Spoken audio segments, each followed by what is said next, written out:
G'day again. This here is a sample I've just taken from the fermenter that's right next to me of the American Stout. It's been in the fermenter about a week now, and it is at final gravity, I believe. It's been at about 1.016 for a couple of days now. I've had it at 21 degrees to finish off. It started at 19 degrees for about 5 days. And I noticed the krausen was just about gone. You'll see that at the end of the video.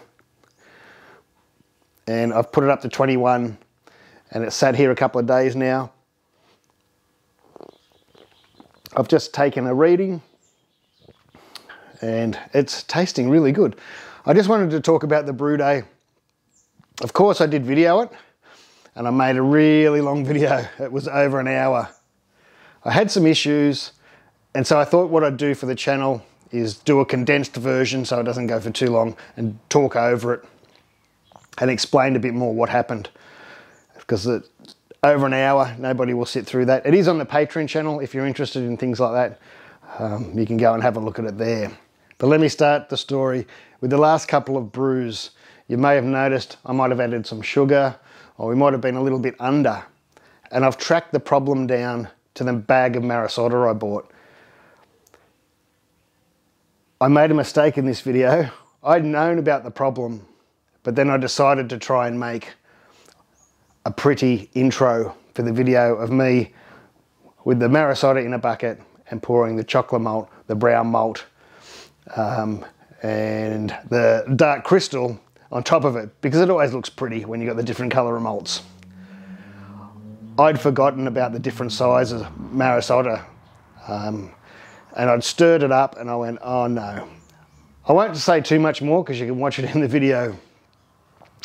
But I've had a real problem with this bag of Maris Otter, and that's where my problem started. And unfortunately, through the rest of the brew day, I made some bad decisions and the brew day didn't get much better. But it's very interesting. And I've had a few comments from people in the Patreon, or that have seen other Patreon videos, sort of asking, why have all these videos, the ones with problems in them? And it's simply the fact that I brew all the time. I brew a lot of pale ales. I've brewed a lot of lagers the last summer. You don't need to see the same, where everything goes perfect and it's the same sort of over and over again. I think people learn a lot more, and it's a lot more fun to watch days where people have problems, and everybody has problems. If people say all their brews go perfectly all the time, I'm not sure that ever happens to anybody. But anyway, I won't talk too much longer. We'll go and have a look at the video. It's been interesting editing it. Yeah, cheers. So I started with the 4 kilo of Maris Otter, 500 grams of Simpson's medium crystal, 500 grams of brown malt, and 300 grams of chocolate malt, and 500 grams of flaked oats, which doesn't need to be milled, so I'll add that later to the mash. And this is when I realised I'd made my mistake after I mixed it and realised, oh, that Maris Otter, a hell of a lot of that is very small grain, and now I'll have to mill it all at the one setting. I tried to show it here in the footage, it's really hard to see.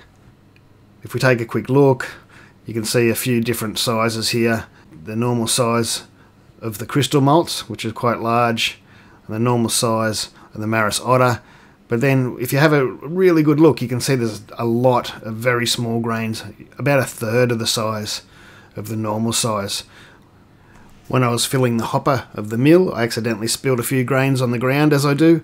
I picked them up and put them in my hand, and I could plainly see that there was about 5 out of these 16 pieces that were too small for my mill setting. That's about 30%. That's a lot. That's a lot of your grain that won't be getting milled. So I milled it really fine down to 30 thou, and that is quite small. Even 40 thou is small, but this was down to 30 thou to try and get those smaller grains. I could still see them here in the hopper as they were going through.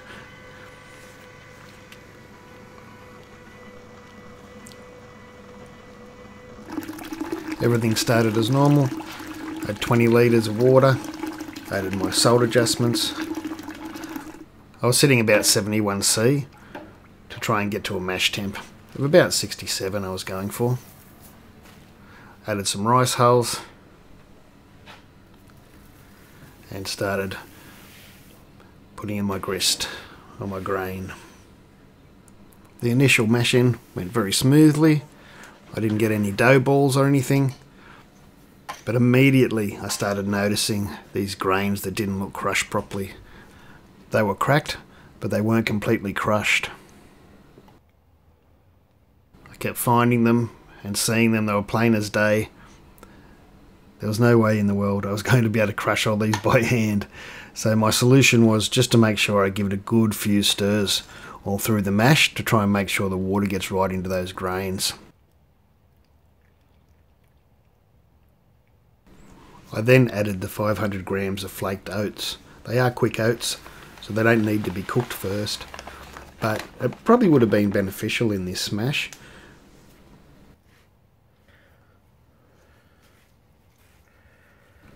It was getting a little bit dry. I could have added another litre of water, but in the end it all mixed in quite well, so I didn't bother adding any more water.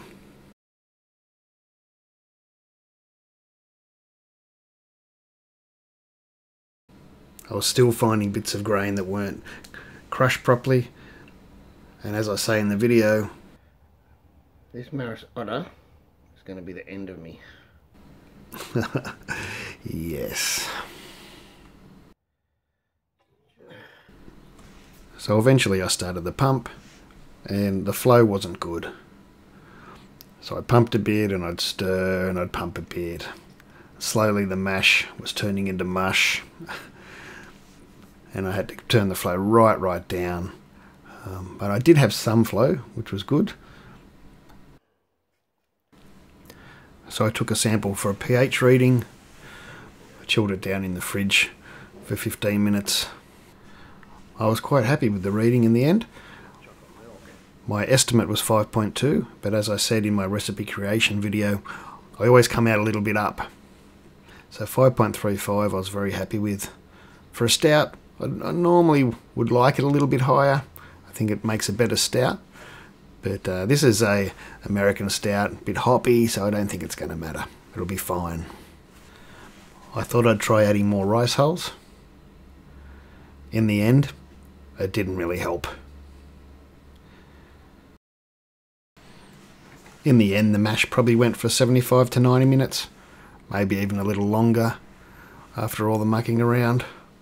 I stirred a few more times. I turned the pump up, I turned the pump down. And in the end I just left it till we got to mash out. I tried to do my usual mash out, which is about 10 minutes ramp time and about 10 minutes at mash out temperature. But because of the reduced flow, of course, it took a bit longer to get the whole mash bed to temperature. So what I was doing was I was letting the water heat up down the bottom of the Brewzilla, and then I'd pump a couple of litres of that hotter water up the top, help it stir in a bit, turn the pump off a little, let the water heat up down the bottom, and pump a bit more back up the top again. This not only helped heat the mash bed, but also was a whirl off a little bit faster than if I had just left the pump dribble. Of course, normally the recirculation takes care of the whirl-offing, but because I'd done so much stirring and there was so much of that chocolate malts and brown malts all crunched up really fine into a dust, into a mud, I just helped clear it in the end. So the sparge went fairly normally, except very slow. I sparged with about 15 litres, just over 15 litres, at least to start with. What I found, that not only was it sparging slowly, is that the sparge bed was holding a lot of water, and that's probably again from all that dust and mud I keep mentioning. So I ended up putting another 2 litres through, just to try and rush it along a bit, because it was really slow drip near the end, and I was about 2 litres short. And putting that little extra bit through helped me get to where I wanted without having to wait. And it's possible that it may never have drained out. The grain bed was holding a lot more water than it usually does. Anyone want half a bag of Maris Otter? As usual, I strained it coming up to the boil. There was a fair bit of junk in there, but that's very much to be expected from the fine crush. Going for a 60-minute boil, and the Warrior I had in the freezer was a little bit higher alpha than I listed in my recipe video, so I reduced the amount to 28 grams of Warrior, which is 1 ounce. Adjust your recipe to the alpha acids of the hops you use. So then it came to the gravity reading. Now you would assume because around 30% of the grain wasn't crushed properly, but because I'd mashed the rest of the grain so much,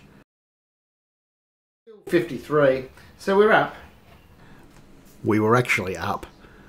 It was supposed to be about high 40s to get to a 1055 post-boil, but we were 1053 pre-boil. Because of the higher gravity, you might just slightly adjust your hop schedule because you'll get a little bit less utilization with a higher gravity. I'm not going to worry for this recipe. I think we'll be just fine. Just before we get to the last 5-minute addition of hops, I pull out the 60-minute hops, and that's just to get it out of the way really. All the goodness is already in the wort. Now you might see here that's because of the oats I find, and any like really high protein can block bags and any sort of hop sock that you use. So it's a good idea to shake it a few times during the boil. Here I just try and get out as much as I can and then squeeze it against the side of the boil pot to get the goodness out. But them hops in there are done. The next addition is a 50-gram Columbus whole hop addition. Now this is where I make another mistake, and I pre-warn myself and take no notice. This is a huge risk of pump blockages and chiller blockages, but I'm feeling lucky today. There's 25 grams, 50 grams of Centennial whole hop flour at 8% alpha acid. If you haven't used whole hops before, it can be a beautiful thing. So I also add some Werflock, and it would have been a really good idea to use my PVPP today because that can reduce tannins, and I've mushed up those grains a lot. I don't think I'll have an issue, but insurance is always good. I didn't use it today, I just used Werflock.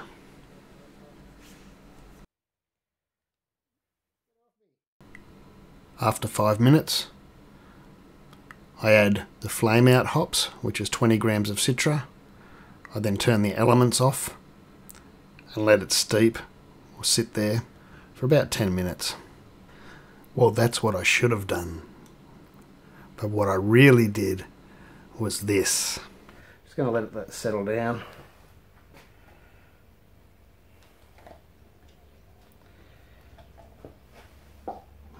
I'll let it stop boiling first. I'll give it a quick whirlpool. I don't think it's going to matter much with all that stuff in there. Just wait till it stops bubbling up, because there's not much point doing it while it's still bubbling.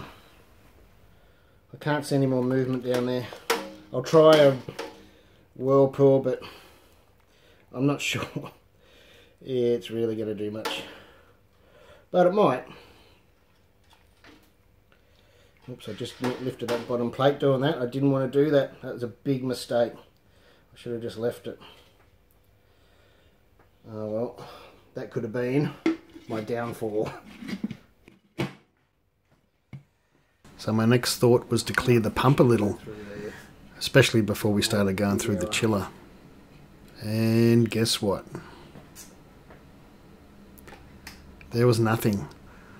That's my first blockage ever in all these years of using these systems. The perfect storm. Fine grain and leaf hop.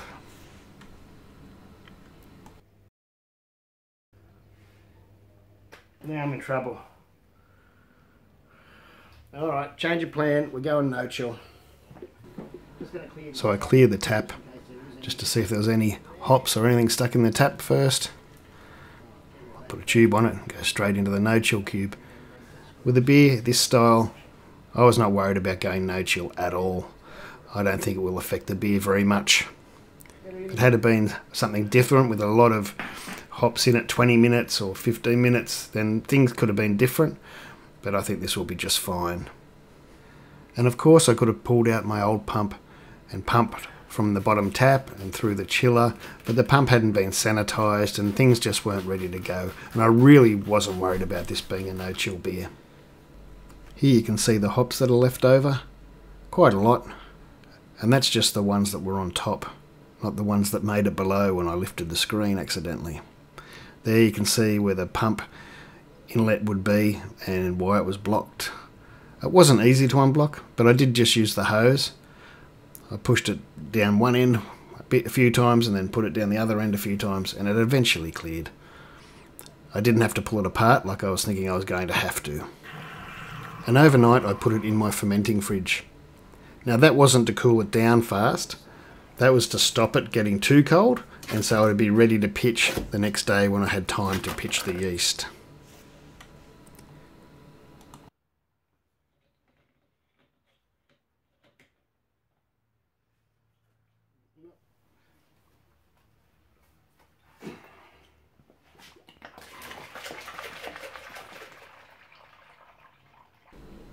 I chose to go with the US-05 and I used 2 packs.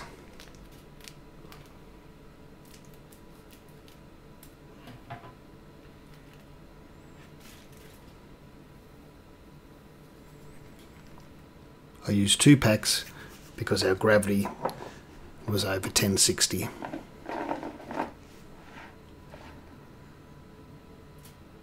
And here with some wort from the cube, or from the fermenter actually. Cube fermenter, both. And it is saying 61. So yeah, up in points.